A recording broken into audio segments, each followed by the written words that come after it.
और दूसरा, मैं उन लोगों को सियासतदान भी नहीं समझता। मेरी बात सुन, मेरी बात। मैं किसी एक जमात की बात नहीं कर रहा। जो इंसानी हकूकी पामाली मुझे 32 सालों में अब है साडा, तो मुझे ऐसे लगता है इस मुल्क में आइन और कानून तलाशे गुमशुदा है। सानू नहर वाले पुल उत्ते बुला के हो रहे आइन कितने रह गया। सारा सब आप बताए, सहाफत हो या पॉलिटिशियन हो, क्या वो अपना इजहार राय का हक जो उन्हें आइन देता है वो इस्तेमाल कर रहे हैं हम सब लोग ईमानदारी से, या किया देने जा रहा है? अस्सलाम वालेकुम। नहीं जी, बिल्कुल नहीं कर रहे। जैसे आपने कहा था सहाफत का तो नाम ही मत लीजिए कि जो चंद किरदार हैं और उन्होंने उस सहाफत को, वो कहते हैं ना कि जो हाल किया है कि अब तो इस पर कोई बात करने को भी दिल नहीं करता। और बाकी ये जो हालात जिस नहज पे पहुंचे हैं भट्टी साहब, इसमें सबका ही किरदार है, सभी का हाथ है। उससे पहले भी ये चंद साहब भी बात कर रहे थे, मोहम्मद साहब बात कर रहे हैं, कुछ आप इलेक्शन के हवाले से बात कर रहे हैं। देखिए, आइन और कानून कहाँ पर है? नहीं है यहाँ पर आइन और कानून। अदालतें आपकी आजाद हैं। अदालत, जज एक ऑर्डर करता है और उसको मानने वाला कोई नहीं होता कि जज भी मजबूर होकर कहता है कि भैया तू प्रेस कॉन्फ्रेंस कर ले, तेरी जान छूट जाएगी आप दीदा होकर। आजकल तो आपने जितनी टिकटॉक देखनी आप इन अदालतों में देख रहे हैं कि जहाँ पर वो फिक्रेबाजी और कह के और वो पॉइंट से निकलते हैं जिसपे आपकी एक टिकटॉक बन सकती है या सोशल मीडिया पे वायरल हो सकता है। इंसाफ कानून उदे विचकार कितने भी नहीं है। और बाकी ये इलेक्शन लेकर क्या करेंगे? क्योंकि जमहूरियत, पहले मुझे बताए ना, जमहूरियत की डेफिनेशन बता दे। क्या ये जमातें भी जमहूरियत का मतलब इनको पता है? कि ये आज भट्टी साहब, मेरे बावर्ची और ड्राइवर में लड़ाई हो गई। वो बावर्ची ने कहा कि ये किचन में आता है और मेरे काम में टांग अड़ाता है। बड़ी मुश्किल में मैंने उनको तस्फिया करवाया कि भाई तू बाहर ही रहे, तू उसके काम में दखल ना दे।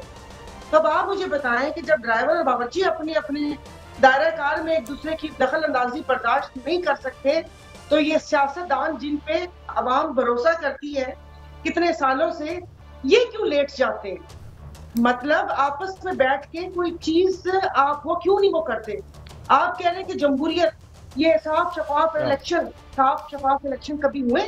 आप तो खुल खुला के, जो एक सियासतदान का काम होता है, आप बिना किसी दबाव के वो काम कर सकते हैं। क्योंकि मैं तो 5 साल से इस ऐवान की भूल भुलैयों में हूँ, मैंने तो नहीं देखा कि यहाँ पर वो कोई काम हो।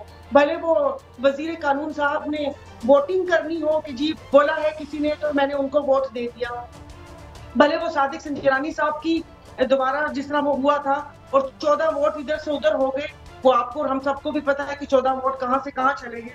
तो जिस वक्त ये सियासतदान अपना कोई फैसला ही नहीं कर सकते, पीआईए के लिए मैं चीखती रही। पीआईए में आपने बिठाकर जी एक कमर्शियल एयरलाइन को एक फाइटर पायलट में चलाना है। जब आप लोगों की इतनी सी भी नहीं चलती, तो ये टोपी ड्रामा, जमहूरियत, अवाम, ये सारा किस लिए? चुप करके जैसा चलता है चलता रहने दे। पाकिस्तान में अदल और इंसाफ को खुदा के वास्ते ना आने दे, उसे मार देंगे चंद लोग। अल्लाह का वास्ता ना आने दे। उस अदल और इंसाफ से आपकी क्या दुश्मनी है? इस मुल्क में अदल और इंसाफ मांग रहे हैं। अच्छा, आप सवाल कर रहे थे सारा साहबा, गुजारिश ये है कि मैंने चारों सूबों के सेक्रेटरी इंटीरियर से मांगा किस किस जमात के खिलाफ कितने कितने पर्चे हुए हैं और कितने लोग गिरफ्तार हैं। मुझे तो अजीब से फिगर मिले हैं। तो क्या इन हालात में साफ शफाफ इलेक्शन, कल गालबन वजीर आजम पाकिस्तान मिले, एक जमात के लीडर को बुरा भला कहते रहे और कहते रहे मुझे नहीं पता कि इलेक्शन कब होने हैं। तो do you think election time पे होंगे तो साफ शफाफ होंगे? सुना है रिजल्ट बन भी गया हुआ। आखिरी बात क्या कही आपने? मैंने कहा कि सुना है कि रिजल्ट बन भी गया हुआ है। और साथ में एक छोटी सी मिसाल, अभी इन्होंने कहा मैं कुछ दारों के बारे में बात नहीं करूंगा। किसी ने कहा वो घोड़ा बड़ा खूबसूरत है, कितना जवान है, क्या बात है, इतना खूबसूरत है घोड़ा। हम दारों की मिसालें देते हैं ना। किसी ने कहा चल के तो दिखा, वो लंगड़ा रहा था। उसने कहा बेवकूफ़ आदमी, घोड़े की खूबसूरती और जवानी नहीं उसकी चाल देखते हैं, हमें देखने के हमारे अदारे क्या डिलीवर कर रहे हैं। एनीवे, सवाल आपसे था। बिल्कुल सही कह रहे हैं। साफ शफाफ इलेक्शन अगर कोई कहता है तो वो एक दीवाने का ख्वाब तो हो सकता है। यहाँ पर तो वो कह रहे हैं ना कि पूरी, आपने बिल्कुल सही बोला कि रिजल्ट भी आ चुके हैं कि किस पार्टी को किस पलड़े में बिठाना है, किसको हाँकना है और किस पार्टी को हमने सेंटर में लेकर आना है। तो आप मुझे बताएं कि फिर ये सियासतदान फिर जमहूरियत की बातें कर रहे हैं, फिर कह रहे हैं वोट को इज्जत दो। इज्जत हालांकि ये किसी और चीज को देते हैं। तो मुझे बताएं, अभी चंद साहब ने या मोहम्मद साहब किसी ने कहा कि ये मुल्क चलाने के लिए क्या बोला कि पॉलिटिकल फ्यूचर होना चाहिए, और ये भाई सीधी बात है, मुझे तो भरोसा ही नहीं है। आई एम सॉरी अपने तमाम सियासतदान दोस्तों पे, जो 5 इदारे नहीं चला सके वो मुल्क क्या चलाएंगे। इन्होंने PIA का ये हाल कर दिया, स्टील मिल का ये हाल कर दिया। आपने अपना वो क्या कह रहे हैं कि यहाँ पर मैरी टाइम अफेयर्स, आपने अपने ये जो जितने भी बर्थ हैं ये आपने इसको लीज पे दे दिया, आपने एयरपोर्ट आउटसोर्स कर दिए, और अभी जो वो एक उर्तुगल गाजी जहाज करके आएंगे और आप और हम इस्तकबाल के लिए जाएंगे, और जिस इस्तकबाल के लिए जबरदस्ती लोगों को लेकर जाएंगे, वो आ रहे हैं जी रेकोडेक के अपने शेयर सऊदी अरब को देने के लिए। जो तो सारा कुछ उसी लीज से देना है, तो बेचना है, तो क्या इलेक्शन, क्या इक़्तिदार में आके आपको आपने अवाम को देना है। हर इदारा तबाह कर दिया, और ये भी पता है कि उस तबाही के पीछे बहुत सारे लोगों का हाथ है। हम हमें आपको और मुझे बेवकूफ बनाते रहते हैं, और फिर हम लोग ऐसे करके बातें करते रहते हैं। कोई इलेक्शन नहीं होना, ये तराजू के पलड़े बराबर जी कर रहे हैं। जिसकी डील हो गई फाइनल, जिसकी डील होगी मसनद पे वही बैठेगा। और ये बाकी जो सर, मैं तो अपनी पार्टी के लिए मैं बोलती हूँ, क्या जो यहाँ पर JUI और जो सीट एडजस्टमेंट और बातें सुन रही है, JUI और MQM में किसी भी पलड़े नाच के बैठ जाना थे, 80 कले रह जाने। तो यहाँ पर पसंद ना पसंद ही है कि आपका तारा कौन है, मुझे नहीं पता। आई एम सॉरी, हमारे कराची में थाने बिकते हैं, मुझे पता है कि बोली लगती है, तो मैं तो कहती हूँ बोली ही लगा ले। जो पाकिस्तान का कर्जा उतारे वो आके तख्त नशीन हो जाए, और पावे एवन फील्ड बेचिए या पावे अपने क्या कहते हैं महल बेचिए, और क्या स्विस अकाउंट से पैसे लेकर आए कि खैर है वापस दोबारा कमा लीजिएगा। बाकी ना मुझे आपने कहा ना आइन और इंसाफ की बात ना करो, मुझे तो सिस्टम पे भरोसा नहीं है। यहाँ पर मैंने देखा है, वो कहते ना कि ईट चुको और थलो करप्ट बंदा निकलता है। इस पूरे करप्ट सिस्टम में ढूंढ रहे हैं कि यहाँ पर साफ शफाफ इलेक्शन, कानून की इजारादारी, जमहूरियत का वो कोई जमहूरियत नहीं, जिसको है सब अपना अपना पेट भरने में लगे हुए। इदारों का जो हाल किया है, जो आज PIA बिकने के लिए तैयार है, मेरे ख्याल में वो लेगा भी नहीं उसको।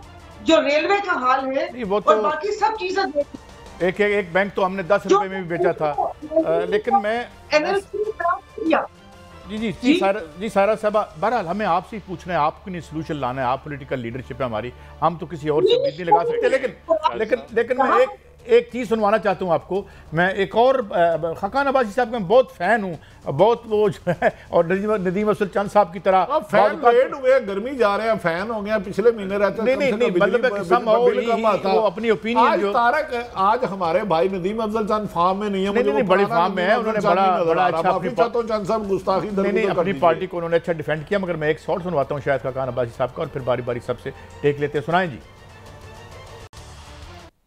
चलें, अब पता नहीं, ये तो मुझे कुछ की ज़्यादा समझ नहीं आई, और मेरी दुआ है कि आपको भी ज़्यादा समझ ना आई हो। लेकिन चलें, अपना चंद साहब ये कह रहे हैं, ये अब ये प्राइम मिनिस्टर रहे हैं उनके प्लेटफॉर्म से, उनकी पार्टी से, तो ये जो सिलसिला है ये फिर इसी तरह कंटिन्यू करता नज़र आता है चंद साहब। देखिए, मैं समझता हूँ कि काजी साहब जो अभी सहरा बीबी ने बात की है, आप और भट्टी साहब बड़े प्रो पॉलिटिशियन हमेशा रहे हैं, डेमोक्रेसी रहे हैं। देखिए, ये जो इस मुल्क के साथ खिलवाड़ हुआ है, इसके सिर्फ जिम्मेदार सियासतदान नहीं है, माजरत के साथ। और दूसरा, मैं उन लोगों को सियासतदान भी नहीं समझता।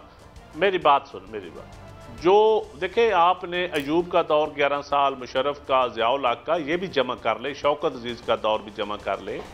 आप ऐसे लोगों को भी सियासतदान समझते हैं कि जो हर वक्त किसी गेट नंबर 4 की तरफ देख रहे होते हैं और अपनी मर्जी की हुकूमतों में आ जाते हैं, मर्जी की वजारतें ले लेते हैं। मैं उनको सियासतदान नहीं समझता। वो अच्छे टेक्नोक्रेट तो हो सकते हैं, लेकिन सियासतदान वही होता है जो आवाम की